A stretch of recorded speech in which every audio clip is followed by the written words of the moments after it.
You said, and I'm going to quote, we may probably see dogfights up in the sky if China continues its growing antagonism in the Philippine air and defense zones. What exactly does that mean? Well, that is the equivalent of their water cannon up in the sky. Of course, remember that they've been doing grazon tactics in our maritime domain, and that has been their famous illegal actions against the Philippines to stray away our vessels. This time around, while we are doing sovereignty patrols in our own airspace, I think that is one of their actions. Remember by putting down flares where you see pyrotechnics that, of course, composed of hot metals. This is quite dangerous in terms of the treacherous flight operations that they're trying to do to our pilots. And this is very unusual and uh, illegal and reckless because, of course, if things would happen that way, then definitely we will see more, of course, unexpected accidents that will happen there. And we look at the precedence of dogfights. Usually, these happens during conflicts and wars, where planes are fighting up in the sky. Uh, and I would see it as as the equivalent of their water cannon to us. I mean, this is really not a good sign in terms of the air power that China is showing to the Philippines. Right, Chester, in an interview about this incident up in the air this time around, you said this show of force, and I'm going to quote you, you said show of force is actually in reaction to the multiple drills we have been Hmm. having with our allies. Can you tell us more about that? Well, if we try to look at the growing deterrence of the Philippines in its fight for freedom of navigation and overflight, we have seen major powers um, giving their support to the Philippines, not only on the maritime domain through freedom of navigation, but at the same time through freedom of overflight. The last time French air and space power came over to the Philippines and around Southeast Asia to show their force to us, and that was done through the Pegas 24. And aside from that, we have also seen like-minded nations like the United States, Australia, Canada helping us and showing their HIMARS and the other sophisticated and advanced state-of-the-art um, technology. And if you try to look at the current assets of China right now, they have enlarged and, of course, invested so much on their Air Force, Navy, and Army, basically. That's the reason why it's a show of force because they felt deterrence and a bit of insecurity also on the part of how the Philippines is operationalizing on its collective response against them because we have invited the major powers for the principles of freedom of navigation and overflight. And I think that is the one of the root causes why China is showing its might up in the sky because of course they also would want to flex their muscles in terms of their air and space defense advancements. Chester, in an interview, Secretary Enrique Manalo did say that China always says it wants to de escalate tensions, but with actions like these, tensions keep rising, right? So, in terms of next Right. steps, what do you think the Philippine government should do with de escalating still in mind and without appearing to be a pushover this time around? Well, we have to remember that there are different fronts, and in the current global mismanagements of war right now, we have seen multi-domain attacks. Uh, last time, of course, we have seen this in our own shores, in our own coast, and in our own seas through the maritime domain. This time around, we are being challenged and threatened in our sky, in our airspace. And of course, before there were cyber attacks also. That means that, of course, cyber has been one of the domains that they're trying to attack. And of course, you still have the land, and which we have seen also how they have intruded through economic and political coercions. And of course, it could be possibly that the space will also be done, of course, through access to many of the things that we have seen through these cybers. But nonetheless, of course, going back to the question of what can we do now, given that, of course, we see all different threats in different fronts. I think based from the comments of our leaders today, they are still advocating for rules-based norms. And when we talk about rules-based norms, that doesn't only mean about the maritime domains, and also we have now, which I think we have to talk about the aerial and space of our sovereignty. And remember that Bajo de Masunloc, Panatag Shoal, or Scarborough Shoal belongs to the Philippines, and its air space would be part of our claims there. Right. Because what they have done to us recently is a show of disrespect to our sovereignty patrols, and that should not be tolerated. Because at the end of the day, based from the arbitral Hague ruling, where the international court has decided that the Scarborough Shoal belongs to the Philippines. That includes also the airspace of the Scarborough Shoal. Right, Chester. And that China should also respect that.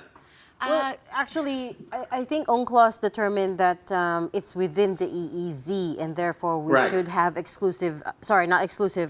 freedom of navigation and exploration within the air, not that it belongs to us, not that it's ours. I think that's what UNCLOS said, because it's a coral reef formation, right? Is that what Right. you wanted to say, Sean? No, actually, it wasn't. I but, just wanted to clear that to up. set the record Agree. straight. I totally agree with that.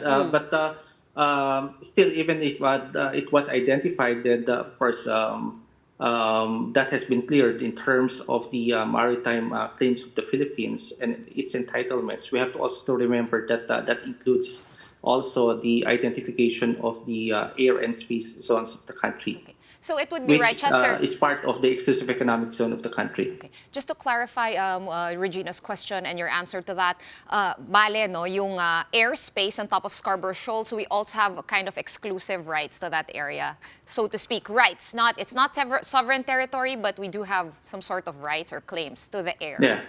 Okay. Right, definitely. This is what I wanted to ask you. Of course, we all know we haven't been able to access the lagoon and the shoal. Flying over it would be perhaps, I'm assuming, the closest way we can check what's going on in there. Now, 2 months ago, you told the Inquirer that because there were reports that pipe laying was going on there, this is quite an extensive activity, and you Yeah, had told them yeah. that it could be part of an underwater system. Could it be perhaps them not wanting to see, us to see what's going on in there?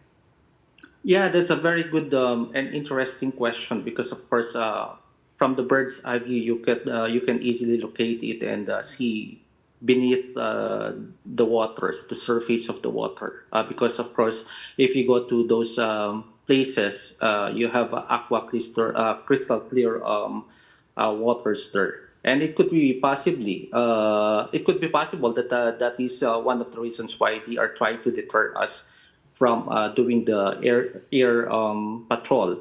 But more than that, it's the same, it's like putting a matter, a surface that belongs also to the Philippines, and beneath and above that.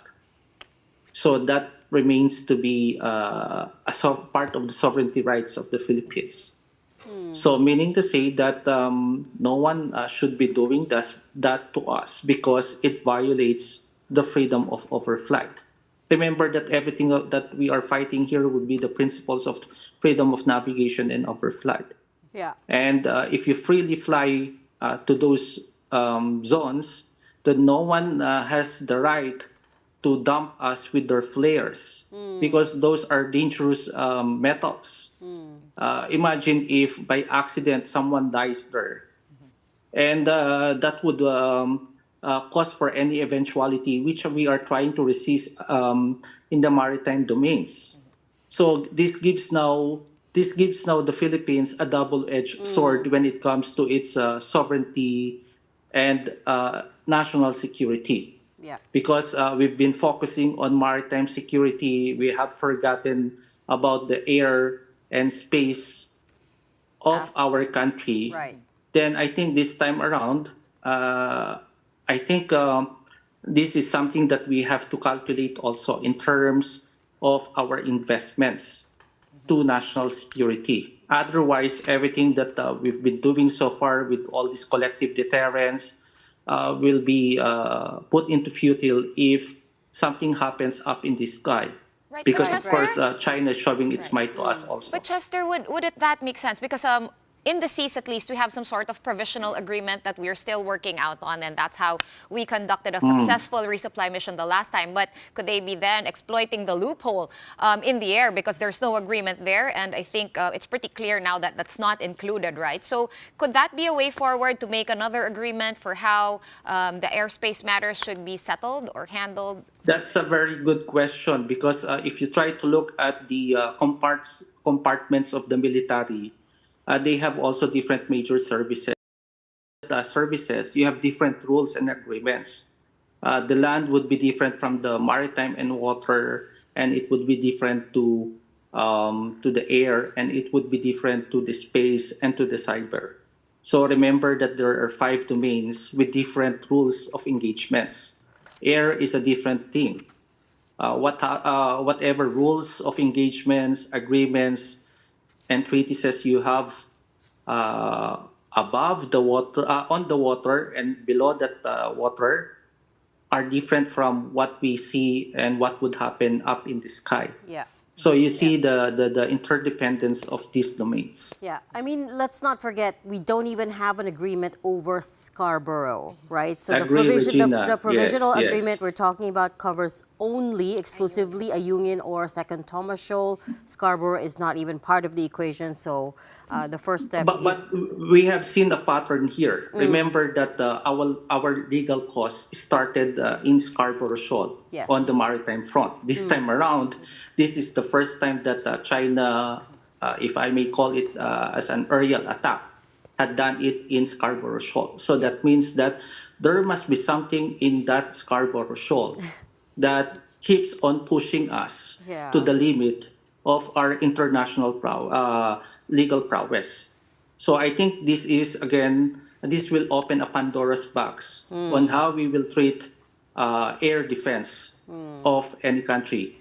Chester, it feels like it's one step forward, two steps back because Right, we right. had just worked out a provisional agreement, and just as we thought things were going to calm down, here comes this incident. So now the DFA wants to file another protest, a diplomatic protest. As of last count, as of May, we filed 153 diplomatic protests so far, just under the time of President Bongbong Marcos.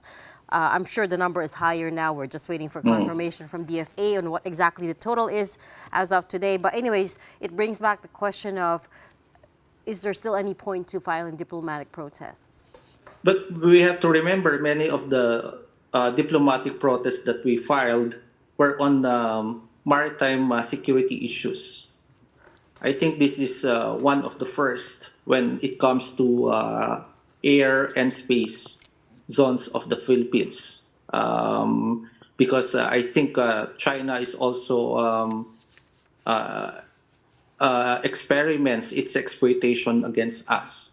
They are looking at all the vulnerabilities of the Philippines, and it seems like while we have seen that the waters is still and quiet right now, then they have to shake and shake the skies right now. That is an allegory that I am trying to see, because of course their objective is to confuse us. That's part of their aggression tactics, to at least shake us. And since they cannot rock the boat in the waters, maybe they can shake some of our planes up in the sky. I mean, these are some of the things that we could see based from their acquisitions right now. Okay, So we're Chester, gonna have to move on from into another domain. If you can't rock the boat, now it's gonna be dogfights up in the air. We will have to leave it there for now. Thank you so much for talking to us and helping us make sense of this, Professor Chester Cabalza, security analyst and head of international development and security cooperation.